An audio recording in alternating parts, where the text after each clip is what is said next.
Hello and welcome to another episode of CISO Tradecraft, the podcast that provides you with the information, knowledge, and wisdom to be a more effective cybersecurity leader. My name is G. Mark Hardy, and today's episode is about how to better mentor your people, and in doing yourself, improve yourself as well. Mentoring is an important part of being a leader, and I would venture that most listeners have achieved their current level of success with the insights of a mentor, along with a lot of hard work. Today, we're going to give you a template for creating a personal development plan that you can use with your team. I also want to introduce you to a booklet that I keep on my desk. It was written in 1899. Do you have any idea what it might be? Well, keep listening and you'll find out, and you may end up getting yourself a copy of your own. But first, let's take a moment to hear from today's sponsor. Obsidian Security protects the applications businesses rely on most. We're the first and only comprehensive security solution built for SaaS. Our SaaS security posture management platform helps reduce enterprise risk by proactively identifying SaaS misconfigurations, detecting real-time threats, and enabling visibility into risky SaaS integrations. Learn more at obsidiansecurity.com/SSPM. And now back to our show. Career success rarely happens independently. It usually involves multiple milestones, promotions, and sometimes moves, but success shouldn't be a secret. As Tony Robbins said, success leaves clues. And one of the best ways to achieve personal or professional success, or indeed help others do the same, is through mentoring and sponsorship. But the right person rarely shows up at our doorstep offering us the key to the future. We have to go out and make that relationship happen. Today, we're going to talk about mentors, proteges, sponsors, and that little booklet that has a repeatable secret for success. Let's start with what is a mentor? The dictionary definition is, quote, an experienced and trusted advisor. Now, my definition is it's a person with more experience and wisdom who is willing to provide guidance to someone else, a protege. Now, notice I didn't say anything about careers. You can have a spiritual mentor, an academic mentor, and if you're a new grandparent, you want to pass along some tips to help raise your grandkids. You may also hear the term mentee instead of protege. I see that used from time to time, but it makes me think of those big, slow sea creatures that keep getting run over by speedboats. With respect to mentor, let's talk about the who, what, when, why, and how. The who part is someone with experience and wisdom willing to share insights. Insights about what, at least as far as we're concerned today, is usually career-related. What jobs or assignments may be best, what personal characteristics are important, whom you should meet, and why. The when portion of mentoring is usually a condition of the type of relationship. A traditional one-on-one mentor relationship may be established formally or informally. We established a program at work where those willing to offer advice could volunteer as a mentor, and those seeking advice could request the assistance of a mentor. I was asked by our most senior technical security expert if I would serve as his mentor, an assignment which I was pleased to accept, and we held mentoring sessions quarterly. Of course, we worked together more frequently than that, but those sessions were specifically about what he could learn from me as a mentor and what I could do to structure his experiences to help with his personal and career growth. I remember it's over a year ago that he was feeling a little bit, wow, it's probably a year and a half now. He was feeling a little bit depressed and overwhelmed. There's a ton of work coming in. He just had a new baby, got a new puppy, and he was just looking really burned out. He was depressed. He was burning the candle at both ends. And I said, well, I'll tell you what, we got a mentoring session coming up. Look for something in the mail. And the following week, he said, yeah, I got a package. It was from Ireland. But what's in it? I said, well, open it up for the mentoring session. And what it was is I had ordered some samples of Irish whiskey from the Celtic Whiskey Shop in Dublin. And they had online tasting session. And so what we did for that mentoring session is kind of a decompress. Had a chance to sit back, try some nice, really nice whiskeys, learn about them, learn about the distillery and things like that. And that was exactly what he needed. He didn't need career advice that day or be encouraged to try to work harder. He was already tapped out. Just needed someone to take a little bit of time to say, hey, you're a human being and you're important, and this is something that I think you'll enjoy. And we've stayed in touch ever since. He's since moved on, got a nice promotion, went elsewhere. And the point is that when you do mentoring, it's really about what is it that you can provide for the person when they need it. Now, the why can be either because there's a mentorship program at your organization, and if there isn't one, do your homework and consider proposing one, or because someone reached out and requested assistance. Mentoring is not like doing the dishes where anybody can do a competent job. It requires empathy, communication skills, wisdom, and a time commitment. I'm at the point in my life and career where I actively try to help others who are not quite as old as I am. Many times it's appreciated, but some people seem to prefer to make all their own mistakes and resist the effort. Oh well, as my Latin teacher used to say, suum cuique, to each their own. Finally, the how. Mentors should prioritize their sessions by preparing in advance and setting aside time without interruptions. Establish an agenda based upon specific requirements, not just what the protege wants, but what the mentor believes he or she needs. Martina Bretos published an article on HubSpot where she points out 10 ways to be an amazing mentor. Number 1, understand what you want out of the relationship. Number 2, set expectations together in the very beginning. Number 3, take a genuine interest in your mentee as a person. Number 4, build trust. Number 5, know when to give advice. Number 6, don't assume anything about your mentee. Ask. Number 7, share your journey.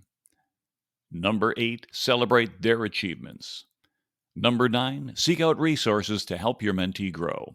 And number 10, be sure you have the bandwidth. In summary, if you want to be a mentor and seek out the right people in whom to invest your time, here's a short checklist. Look for proteges with a strong work ethic, people who have built a reputation of delivering on time and on budget. And select only those people with the proper character. You don't want to be teaching a sociopath how to take over the organization. And you'll find you work better with others who share similar values. If you value hard work, honesty, humility, and perseverance, look for those characteristics, or at least the potential to develop those characteristics in your potential mentee. We all know how hard it is to change ourselves. Think about how much harder it is to change someone else. In the end, you're just showing the way, and it's up to the other person to take the appropriate actions. But you want to build a winning record of successful mentorships. It doesn't help your own career if you're viewed as the incubator of failure. As listeners of the show, you're likely in a position to be a mentor, but that doesn't mean that you can't benefit from having a mentor yourself. Let's look at the who, what, when, why, and how of being a protege. The who is someone who can gain insight from a relationship with someone farther along in a given path. Mentees may be assigned a mentor relationship, or they may seek out that relationship on their own. Both are valid paths, and even if a formal program exists, it's often up to the mentee to select from available mentors. It doesn't always work the other way around. Years ago, when I was a naval officer, we had a meeting with the 3-star, and Admiral John Cotton had done a fairly successful job in his career. In fact, he used to joke that his secret to success was perfect attendance and a weak peer group. In any case, there were a number of captains standing around, and he was asking, do you have a flag mentor? Flag being another admiral, a flag mentor. And everybody said yes, and I actually didn't. I had kind of got to where I was by figuring it all out on my own. Now, that sounds great, but as we've heard in probably other broadcasts, that top level in your career is usually based on politics. And unless you've built those political relationships, you're going to have a hard time achieving success. So when he found out I didn't have a mentor, he said, I'll get you one. Well, the next morning I get a call from one of the 1-stars, and he says, so I understand you're talking to the big boss yesterday, and he said you needed a mentor. And yes, sir. And he said, well, what do you need mentoring on? Well, that was not a really good start, and it never really went anywhere because in that particular case, it was viewed more as an obligation where the big boss telling one of the other bosses, go take care of this guy. He didn't know me. He didn't have a relationship. We hadn't spent time together. We'd never served together. And as a result, if you are a protege and you're looking for a mentor, sometimes I think it works better if you first create that relationship rather than hoping that some assignment is going to deliver what you're looking for. The what is the reason for participating in this type of relationship. Usually it's to gain insight into career and professional goals, but As I mentioned earlier, it can be about most anything where you could learn from someone who's not in the role of a teacher or supervisor. Now, when should you seek the advice of a mentor? Well, there's probably never a time not to seek advice. But if your head's down in a long project that you enjoy, or find yourself in a position where you're content and soon winding down your career, then I suppose you're fine going it alone. Otherwise, after you've been in a position for a year or so and you've figured out your current role and how you fit in, that might be a good suitable time to start looking for a mentor. I think the why is obvious, but let's address it. No one knows everything, but someone usually knows what you need. Seeking a mentor is a rational way of gaining insights that can help move your career along. And how do you become a protege? You need to ASK to GET. Just ask. Potential mentors are usually busy people. They don't go looking for more things to add to an already overwhelming calendar. But that said, the saying, if you want something done, give it to a busy person, is often true because busy people are in the business of making things happen.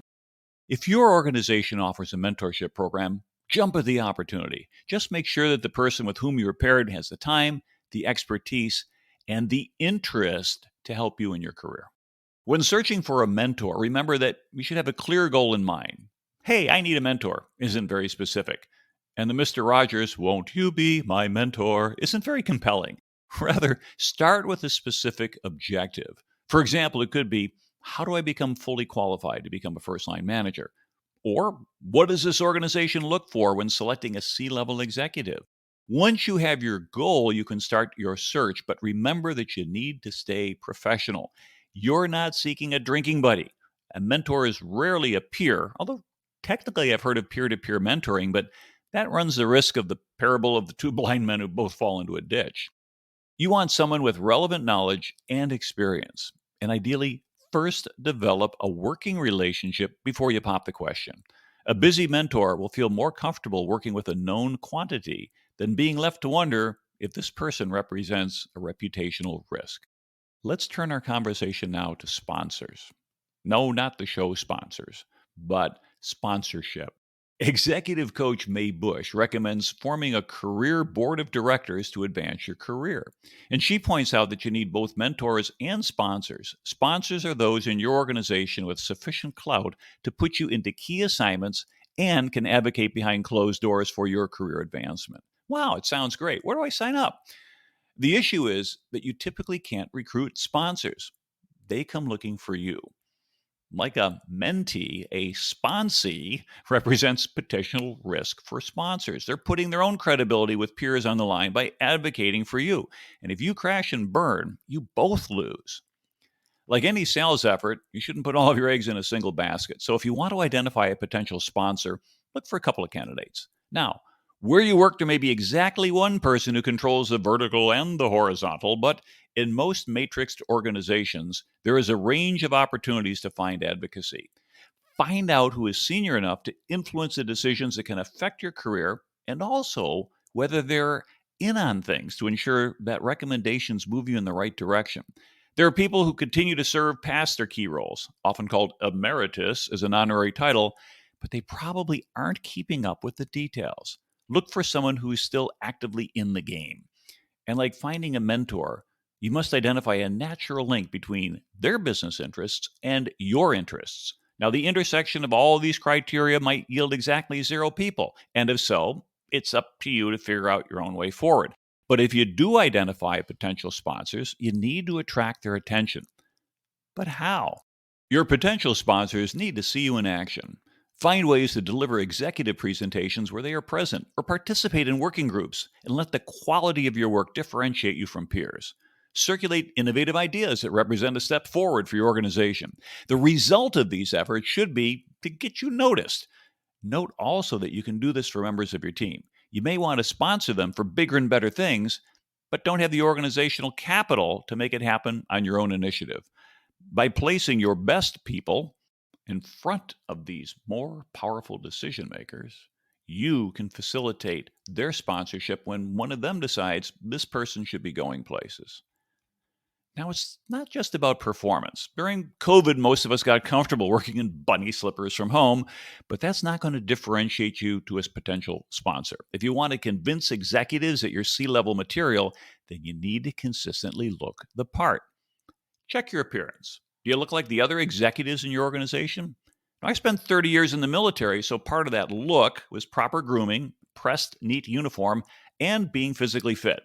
I remember my last semi-annual physical fitness test, I scored 295 out of 300 points, and the young sailor taking scores remarked, not bad for an old man. Told him to watch it, but with a smile on my face. But looking the part is important if you're going to present yourself as a leader. One of my career assignments was a commanding officer of the Center for Naval Leadership. And in that role, I had almost 170 leadership instructors, officer and enlisted, and we were responsible for delivering leadership training to the Navy Reserve Force, which at the time was about 65,000 people. Our run rate was about 10,000 students a year. Pretty big. And what happened is we had the opportunity to recruit our instructors because it was a new command. And as a result, I had the rare privilege as a commanding officer to essentially pick my own crew. And we interviewed over 500 people for these jobs. Once we got going, people settled into the roles, started hearing a little bit of feedback. There are some people who didn't quite look the part that we were trying to portray as a leader. And specifically, it had to do with the major emphasis that the Navy had at the time of height and weight standards. And some people, well, they didn't quite fit into their uniform. They're more than just a little bit overweight. And although technically they might have just tipped the scales within the limits, they didn't present a neat appearance. And so what happened was I ended up writing a letter to, I think it was 7 of these professionals saying, hey, I need you to take a look in the mirror and do something, because you're standing in front representing leadership to dozens of other sailors. And our senior leadership says this is what we're required to look the part. Well, a number of those people said, hey, you know what? It's none of your business what I look like. I quit. They went on to another assignment. But one of the officers wrote me back. He said, sir, thank you. I know I've been meaning to do something about this for a while, but I really love this job. And when I saw that my job could be at risk, I got serious. I started working out last week, and I'm now dieting. And thank you for caring enough to point this out. Now, that's interesting because everybody could have potentially responded that way, but only one person did. All right, I'm kind of reminded of the parable of the 10 lepers. Only one came back to say thank you. Well, how do we go ahead and make sure we're looking the part? I suppose if you work in a .com startup and the founders all wear T-shirts and jeans every day, then wearing a 3-piece suit is not going to help. But find a way to align with the organization's senior leadership culture so that you don't look like an outsider, which then translates into risk. Make sure your office space isn't full of junk and clutter, and your home background on Zoom calls looks like a professional office space, or at least blur out the background. Better yet, use a corporate logo themed background which says, I am on the team. Okay, let's say you've done all this and are now looking like you just came out of casting for the West Wing and you're sufficiently visible to senior executives. Beyond looking the part, you need to act the part. Sit up straight in meetings. Don't fiddle with your phone when executives are in the room, no matter how boring the conversation may be at the moment. I remember back in 2000 when I was working at a startup, our CEO nearly lost her biggest client because she couldn't put down her BlackBerry when we were briefing the client's head of security. He was a retired Navy captain and remarked to me privately, as a fellow Navy officer, how offended he was that this person couldn't be bothered to put down that phone for half an hour and focus on the conversation. Better yet, there's a superpower that few people have, but you could master if you're a phone addict. Leave your phone on your desk when you go to a meeting. That's right, separate yourself from your life support unit. Now, in some circumstances, you feel, well, I need it because what if they ask who's available for a meeting next week and I don't have my calendar? Bring your laptop or a tablet instead. And only consult it when you're asked something that needs looking up to answer. Remember, even a CEO doesn't get a pass on distractions when your biggest client is in the room. In addition to looking the part and acting the part, you need to deliver. Make sure your work is exceptional and error-free. At the Pentagon, we had a term, finished staff work. It means that what you turn in is correct, complete, and free of grammatical or typographical errors every time. And that's a tough discipline. I was a computer science and mathematics major at Northwestern, and there was nothing I wanted to avoid more than an English composition or writing class. After all, I was going to be a technologist. And years later, when I joined the staff of Booz Allen, I saw the importance of mastering a professional writing style. As a consultant, you live or die by the pen, how well you write proposals and deliverables. And as I became more senior in both my civilian as well as my military career, I kept improving that ability to write well.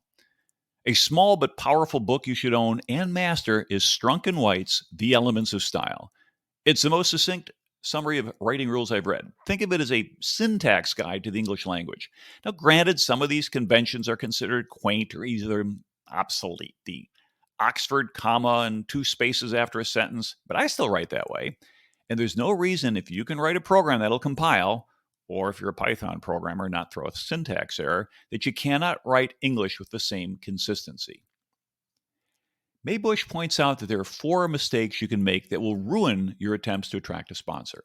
One, which seems obvious, is that you're perceived as lacking potential. Note that I said perceived.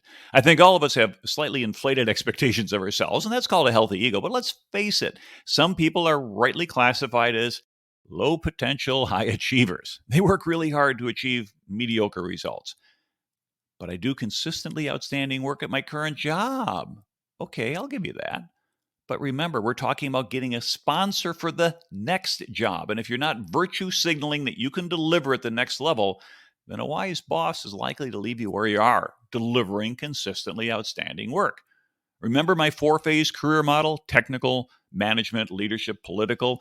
You can often move easily within one of those phases without sponsorship, but to get to the next level usually requires something or someone external to yourself. The second disqualifier is to be seen as selectively motivated, meaning you only put forth full effort at the last minute. It's somewhat of a synonym for a procrastinator. Many of us know there's nothing like the last minute to make sure you get things done. And sure, there are important things that are also urgent, but if your MO is to goof off until just before a deadline and then rush out a finished product, it calls into question your long-term reliability for more responsible assignments. The third disqualifier is lack of self-confidence. If you present yourself as hesitant and uncertain, you do not inspire confidence. Do you think maybe we might possibly consider doing this? Is not as reassuring as, here's what we're going to do. Now, I'm not advocating for arrogancy here, but if you secretly worry about imposter syndrome or a belief that you're not as good as others perceive you to be, then that's likely to leak out in your words and actions and cause a potential sponsor to pause. The fourth way you can discourage a potential sponsor is to be inappropriate. You say and do the wrong things at the wrong time to the wrong people. You put your feet up on the conference table or make inappropriate or even offensive jokes when no one was looking for that type of input.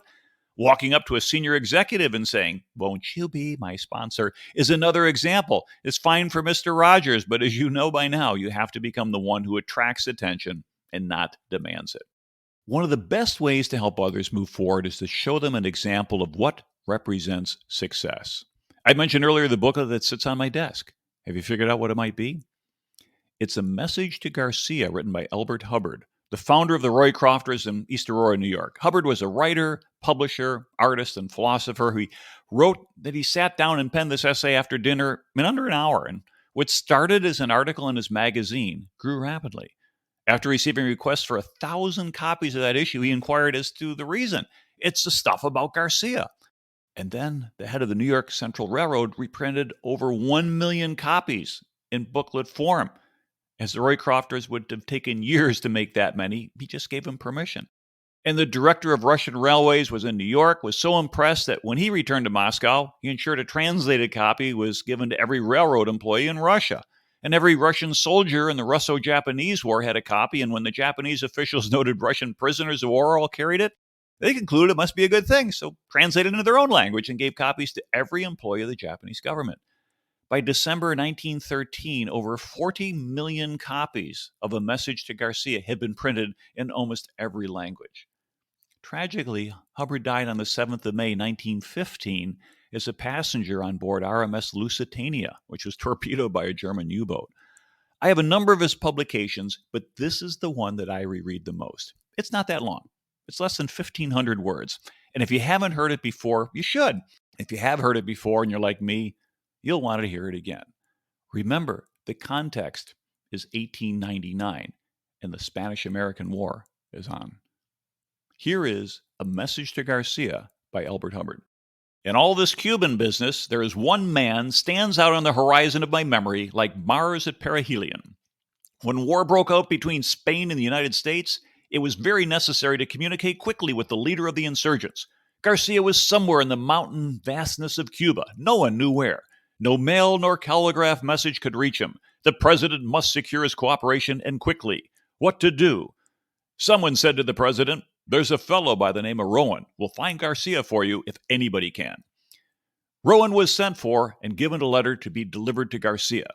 How the fellow by the name of Rowan took the letter, sealed it up in an oilskin pouch, strapped it over his heart, in 4 days landed by night off the coast of Cuba from an open boat, disappeared into the jungle, and 3 weeks came out on the other side of the island, having traversed a hostile country on foot and delivered his letter to Garcia, are things I have no special desire now to tell in detail. The point I wish to make is this. McKinley gave Rowan a letter to be delivered to Garcia. Rowan took the letter and did not ask, "Where is he at?" By the eternal, there is a man whose form should be cast in deathless bronze, and the statue placed in every college of the land. It is not book learning young men need, nor instruction about this and that, but a stiffening of the vertebrae, which will cause them to be loyal to a trust, to act promptly, concentrate their energies, do the thing, carry a message to Garcia. General Garcia is dead now, but there are other Garcias. No man who has endeavored to carry out an enterprise where many hands were needed but has been well nigh appalled at times by the imbecility of the average man, the inability or unwillingness to concentrate on a thing and do it. Slipshod assistance, foolish inattention, dowdy indifference, and half-hearted work seem the rule, and no man succeeds unless by hook or crook or threat he forces or bribes other men to assist him, or mayhap God in his goodness performs a miracle and sends him an angel of light for an assistant. You, reader, put this matter to a test. You're sitting now in your office. 6 clerks are within call. Summon any one of them and make this request. Please look into the encyclopedia and make a brief memorandum for me concerning the life of Correggio. Will the clerk quietly say, "Yes, sir," and go do the task? On your life he will not. He will look at you out of a fishy eye and ask one or more of the following questions. Who was he? Which encyclopedia? Where is the encyclopedia? Was I hired for that? Don't you mean Bismarck? What's the matter with Charlie doing it? Is he dead? Is there any hurry? Shan't I bring you the book and let you look it up yourself? What do you want to know for? And I will lay it 10 to 1 that after you've answered the questions and explained how to find the information and why you want it, the clerk will go off and get one of the other clerks to help him try to find Garcia, and then come back and tell you there is no such man. Of course, I may lose my bet, but according to the law of averages, I will not. Now, if you're wise, you will not bother to explain to your assistant that Correggio is indexed under the C's, not the K's, but you will smile sweetly and say, "Never mind," and go look it up yourself. And this incapacity for independent action, this moral stupidity, this infirmity of the will, this unwillingness to cheerfully catch hold and lift are the things that put pure socialism so far into the distant future. If men will not act for themselves, what will they do when the benefit of their effort is for all? A first mate with knotted club seems necessary, and the dread of getting the bounce Saturday night holds many a worker to his place. Advertise for a stenographer, and 9 out of 10 who apply can neither spell nor punctuate, and do not think it necessary to. Can such a one write a letter to Garcia? "You see that bookkeeper?" said the foreman to me in a large factory. "Yes, what about him?" "Well, he's a fine accountant, but if I'd send him uptown on an errand, he might accomplish the errand all right. And on the other hand, he might stop at 4 saloons on the way, and when he got to Main Street would forget what he had been sent for. Can such a man be entrusted to carry a message to Garcia? We've recently been hearing much maudlin sympathy expressed for the downtrodden denizen of the sweatshop and the homeless wanderer searching for honest employment, and with it all often go many hard words for the men in power. Nothing is said about the employer who grows old before his time in a vain attempt to get frowsy ne'er-do-wells to do intelligent work, and his long, patient striving with help that does nothing but loaf when his back is turned. In every store and factory, there's constant weeding out process going on. The employer is constantly sending away help that has shown their incapacity to further the interests of the business, and others are being taken on. No matter how good times are, the sorting continues. Only if times are hard and work is scarce, the sorting is done finer. But out and forever out, the incompetent and unworthy go. It is survival of the fittest. Self interest prompts every employer to keep the best, those who can carry a message to Garcia. I know one man of really brilliant parts who has not the ability to manage a business of his own, and yet who is absolutely worthless to anyone else because he carries with him constantly the insane suspicion that his employer is oppressing or intending to oppress him. He cannot give orders, and he will not receive them. Should a message be given him to take to Garcia, his answer would probably be, "Take it yourself." Tonight, this man walks the streets looking for work, the wind whistling through his threadbare coat. No one who knows him dare employ him, for he is a regular firebrand of discontent. He is impervious to reason, and the only thing that can impress him is the toe of a thick-soled number 9 boot. Of course, I know that one so morally deformed is no less to be pitied than a physical cripple, but in our pitying, let us drop a tear too for the men who are striving to carry on a great enterprise, whose working hours are not limited by the whistle, and whose hair is fast turning white through the struggle to hold in line dowdy indifference, slipshod imbecility, and the heartless ingratitude which, but for their enterprise, would be both hungry and homeless. Have I put the matter too strongly? Possibly I have, but when all the world has gone a slumming, I wish to speak a word of sympathy for the man who succeeds, the man who, against great odds, has directed the efforts of others, and having succeeded, finds there's nothing in it, nothing but bare board and clothes. I have carried a dinner pail and worked for a day's wages, and I've also been an employer of labor, and I know there is something to be said on both sides. There is no excellence per se in poverty. Rags are no recommendation, and all employers are not rapacious and high-handed any more than all poor men are virtuous. My heart goes out to the man who does his work when the boss is away, as well as when he's at home, and the man who, when given a letter for Garcia, quietly takes the missive without asking any idiotic questions and with no lurking intention of chucking it into the nearest sewer, of doing aught but deliver it, never gets laid off, nor has to go on a strike for higher wages. Civilization is one long, anxious search for just such individuals. Anything such a man asks shall be granted. His kind is so rare that no employer can afford to let him go. He is wanted in every city, town, and village, in every office, shop, store, and factory. The world cries out for such. He is needed, and needed badly. The man who can carry a message to Garcia. The end. In 2009, as president of the Association of the United States Navy, I wrote a short article entitled "A New Message to Garcia." If you care to read it, its link is in the show notes. And there I called out the actions of a sailor who went above and beyond what was expected without even being asked. And I hope he went on to bigger and better things because he had the right stuff. Let's put all this together. One of the best ways to formalize mentoring is to create a written performance development plan. We've included a sample template in the show notes. This is a way to memorialize conversations with SMART goals. You remember, specific, measurable, achievable, relevant, and time-bound?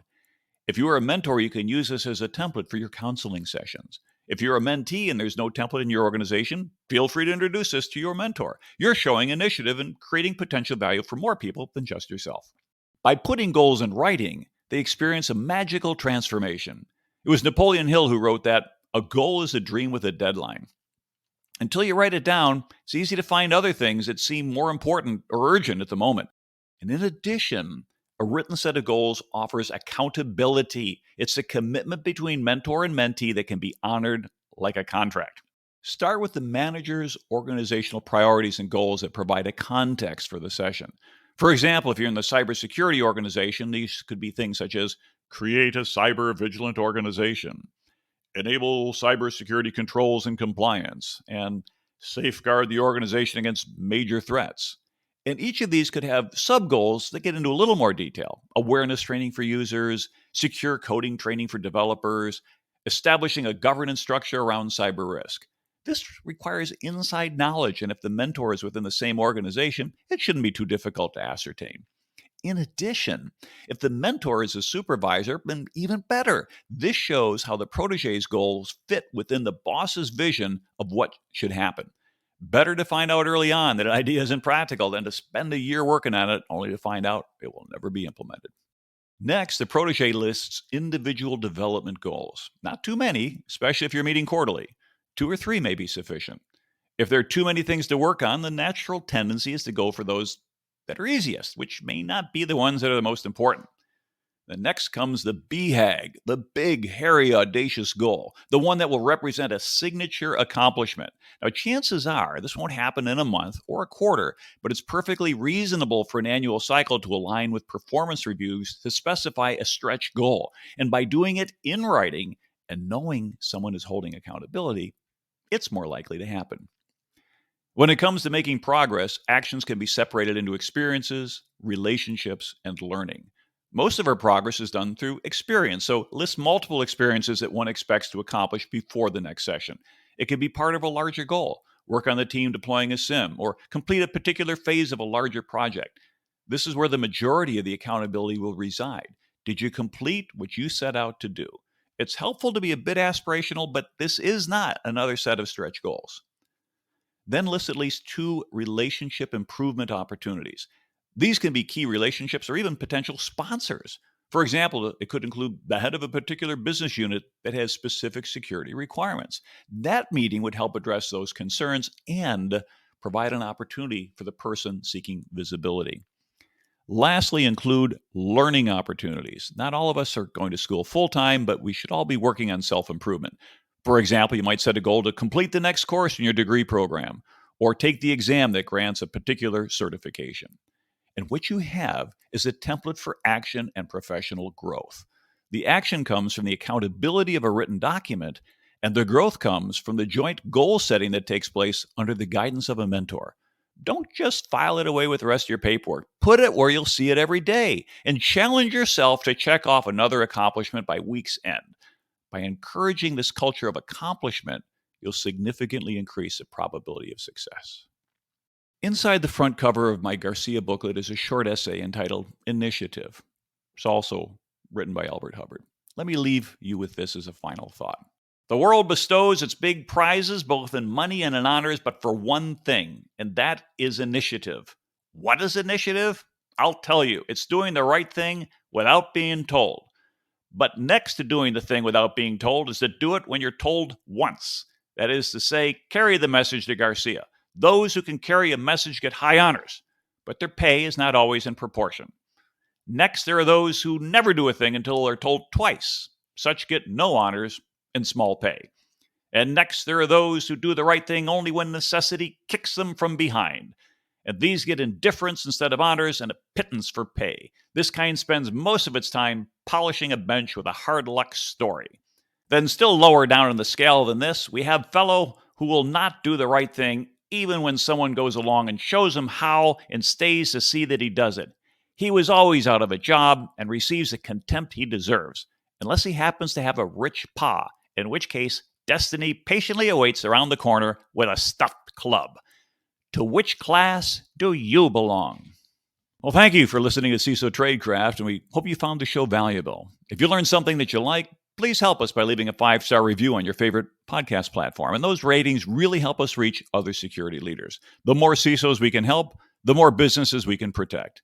This is your host, G. Mark Hardy. Thanks again for listening, and stay safe out there.